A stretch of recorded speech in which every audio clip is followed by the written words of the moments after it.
Hold on to your tiaras, royal watchers, because what I'm about to tell you will make every constitutional lawyer in Britain reach for their smelling salts. The rumour mill is absolutely churning with whispers that King Charles is considering something so unprecedented, so utterly bonkers, that it would rewrite the very foundations of how we understand the British monarchy. Princess Anne, the woman who's been working harder than a one-legged cat in a sandbox, might just be in line for the most extraordinary recognition in royal history. But before you start planning a coronation party, this story has more twist than a Catherine Cookson novel. And the implications? Well, they're about to blow your mind completely. Before we dive headfirst into this royal bombshell that's got palace corridors buzzing like a hornet's nest, smash that subscribe button and ring that notification bell because trust me, you absolutely cannot afford to miss what comes next. Now, let's be crystal clear about something from the start. The idea of princess and becoming queen in the traditional sense is about as likely as finding a unicorn doing the weekly shop at Tesco. The constitutional reality is that Queen Camilla holds that title as Charles's wife, and that's not changing anytime soon. But here's where it gets absolutely fascinating, and why this rumor has legs longer than a supermodel's, and might be getting something even more significant. What we're actually talking about here is the possibility of and receiving a completely new kind of royal recognition that would effectively make her the operational head of the working royal family.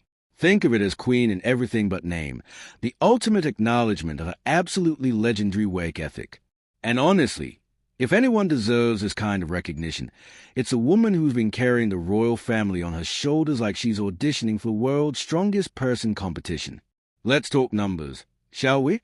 In 2024, Princess Anne completed over 450 official engagements, making her officially the hardest working royal for what feels like the millionth consecutive year. That's more than one engagement per day, every single day, including weekends, bank holidays, and probably her own birthday. Meanwhile, some other royals struggle to manage 450 engagements in an entire decade, but we won't name names because we're far too polite for that sort of thing. But here's where Charles's alleged master plan gets absolutely genius, and this is what separates the chess player from the checkers enthusiast in royal circles. By creating some sort of super senior role for Anne, he's solving multiple problems simultaneously. He's acknowledging merit over birthright, securing operational continuity, and frankly, giving the hardest working member of the family the recognition she's been owning every single day for decades. The timing of these whispers is particularly intriguing, coming just as Anne celebrated her 75th birthday and showed absolutely no signs of slowing down. This is a woman who makes the Energizer Bunny look like it needs a lie down. She's been patron of over 300 organizations, completed thousands of engagements, and has never, not once, put a foot wrong in public.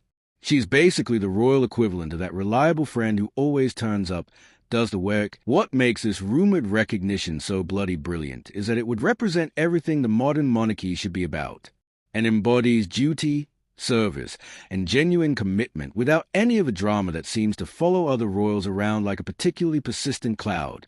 She's never needed a public relations team to make her look good because her work speaks louder than any carefully crafted press release ever could. Now, the constitutional purists are probably having apoplectic fits at the very suggestion of such an unprecedented move, but that's precisely what makes it so intriguing. Charles has shown himself willing to modernize and adapt traditions when necessary. If he's considering creating some sort of senior working royal position that effectively recognizes and as the operational leader of the family's public duties, it would be revolutionary in the best possible way. Think about the practicalities here, because this is where Charles's strategic thinking becomes absolutely crystal clear. With William focused on preparing for kingship whilst raising 3 children, Catherine managing her own substantial royal portfolio, and the older generation gradually stepping back, and represents continuity and reliability in an uncertain world. She's a steady hand that keeps everything running whilst everyone else adjusts to new roles and responsibilities. The public reaction to such recognition would be overwhelmingly positive, and that's not just wishful thinking. That's based on decades of polling data, and consistently ranks as one of the most respected and trusted members of the royal family. She's seen as genuine, hard-working, and completely without pretension, in a world where authenticity is increasingly valued and is as real as they come. What's particularly clever about potentially elevating and in this way is how it addresses the monarchy's greatest challenge, relevance. By recognizing merit and dedication over accident of birth, Charles will be sending a powerful message about what the institution values. It's not about who you're married to or where you fall in the succession. It's about service, commitment, and getting the job done without fuss or fanfare. The implication for royal protocol will be fascinating to watch unfold. Would Anne receive some sort of enhanced precedence at state events? Would she take on even more of the ceremonial duties that currently fall to other senior royals? The possibilities are endless, and frankly, the constitutional experts would have an absolute field day trying to figure out how it all works in practice.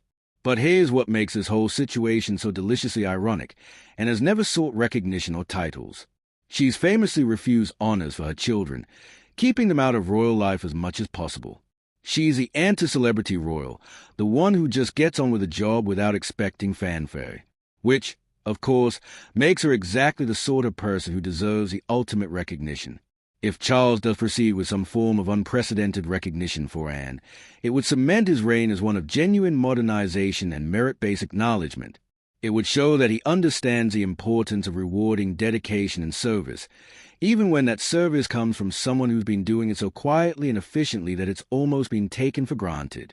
The beauty of Anne's potential elevation is that it wouldn't change who she is or how she approaches her duties. She'd still be the same no-nonsense, get-on-with-it royal who treats every engagement with the same level of commitment, whether it's opening a village hall or attending a state banquet. That consistency is precisely what makes her so valuable and so deserving of recognition. Looking at the broader picture, such a move would represent Charles's understanding that the monarchy's future depends on people like Anne, dedicated, reliable, and genuinely committed to public service. In an era where royal relevance is constantly questioned and represents everything that's still valuable and important about the institution. So whether we're talking about a formal new title, enhanced responsibilities, or simply public acknowledgement of her extraordinary contributions, Princess Anne deserves whatever recognition Charles has in mind. She's been the backbone of the royal family's public duties for decades, and it's about time that dedication was acknowledged in a way that matches its significance. The woman who's been working like an absolute Trojan whilst others collected headlines has earned whatever Charles might be planning. And honestly, if anyone can handle being queen of the working royals, it's a woman who's been doing exactly that job, without recognition, for the past 40 years. Thanks ever so much for watching, and I'll catch you in the next one.